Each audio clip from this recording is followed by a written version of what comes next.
Hi, I'm Cash, and welcome back to Cash Talks Football, where we break down all the goals scored in the Premier League. And we're not one of those fan channels. We actually know an awful lot about football with my over 25 years, plus in the old footballing world, doing all sorts from coaching, managing, being a sports agent, do tactical analysis, and all that sort of stuff. I equally hate on all teams and all coaches and all managers and all players. There is no bias in my hatred for how poor they really are.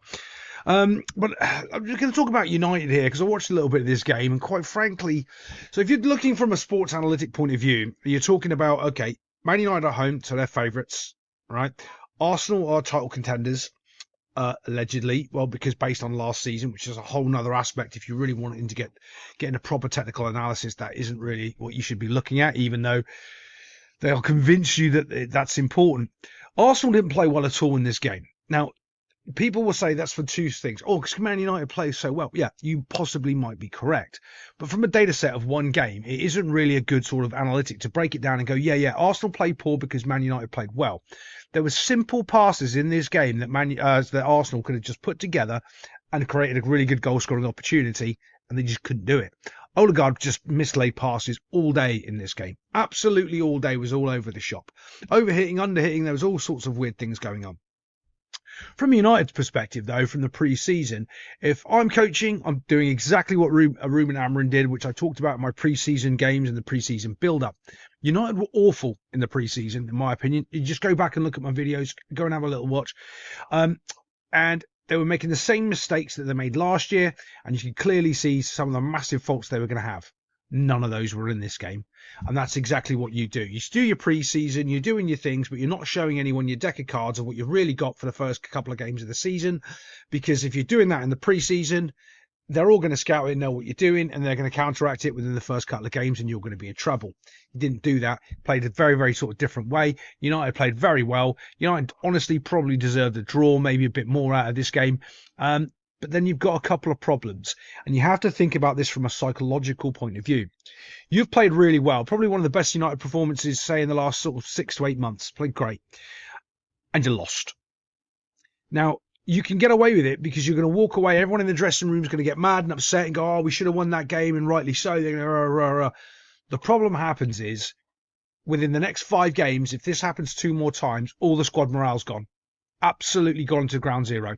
So they have to constantly make sure that they get performances in the next 5 games, because if they don't, all their hard work in this game and how they've played and done all those things goes out the window, because that's how football goes. You can paper over the cracks and you can convince your team, yeah, you should have won that game, but then sooner or later you lose another one and you go, oh yeah, we should have won that game, and no one believes you.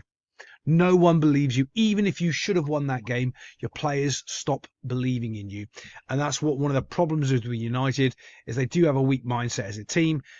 Even though most of that was the bomb squad players of the Garnachos and the Rashfords, who I think are awful football players anyway.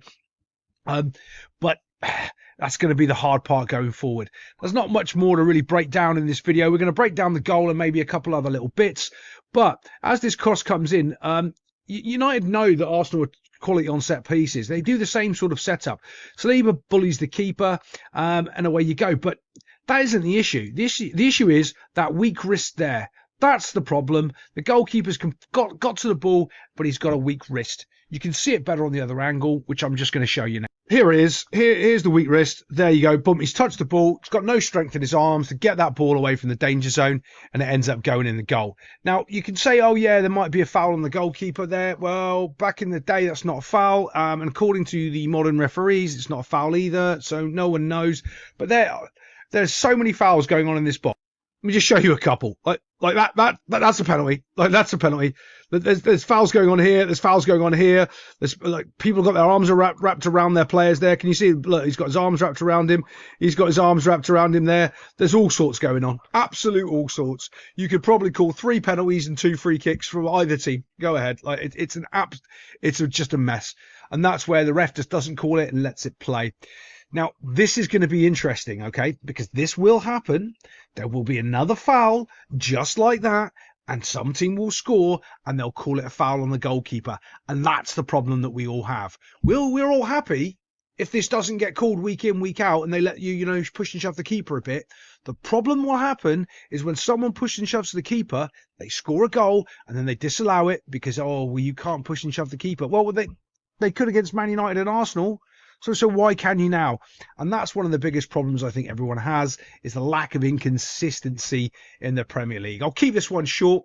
Other than that, jump on my Patreon, because I do put like 0-0s and 1-1s. That's where I'm pretty much going to put them for the season. So because I can roll them through a little bit more. I will be doing live streams at 8 o'clock on a Monday. They're going to be terrible until I sort of figure out all the technological nonsense. But other than that, I'll see you next time on Cash Talks Football.